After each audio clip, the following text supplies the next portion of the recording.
A reading from the Gospel of Luke. He entered Jericho and was passing through it. A man was there named Zacchaeus. He was a chief tax collector and was rich. He was trying to see who Jesus was, but on account of the crowd he could not, because he was short in stature.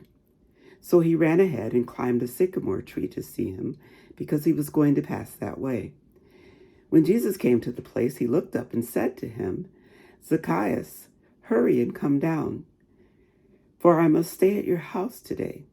So he hurried down and was happy to welcome him. All who saw it began to grumble and said, "He has gone to be the guest of one who is a sinner."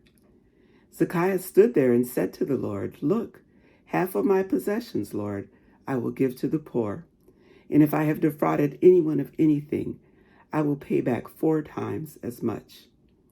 Then Jesus said to him, "Today salvation has come to this house, because he too is a son of Abraham. For the Son of Man came to seek out and to save the lost." Well, today's gospel shares with us a story in which, like many other stories that involve Jesus, things are turned around opposite of the way most people think that they would be. Instead of going home with the elite, with those most esteemed and most respected, Jesus selects a tax collector with whom to dine.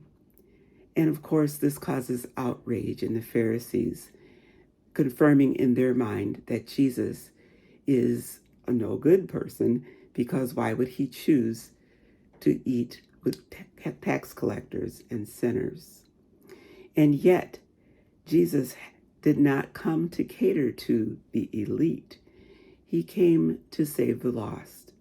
And so in reality, his selection was entirely appropriate, because here was this man who was a tax collector, and he obviously was showing his desire to be exposed to Jesus and to what Jesus was offering to the people that he reached out to.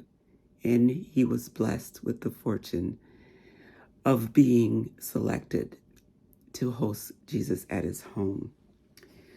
And so it is with us today, that oftentimes the things that we take for granted, that we believe should be the way things work with Jesus, are often not.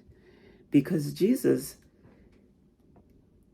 and his way of thinking differ from us and our way of thinking. And that is because Jesus is perfect and we are not, right? He is the Son of God. And when he does something, we can be certain that he is doing the thing that God wills him to do. We can't always be certain of that in ourselves, though we sometimes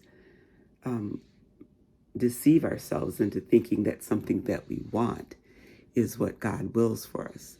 But Jesus truly followed the will of God. And so we can trust that when he made a decision, it was a decision that was in the will of God.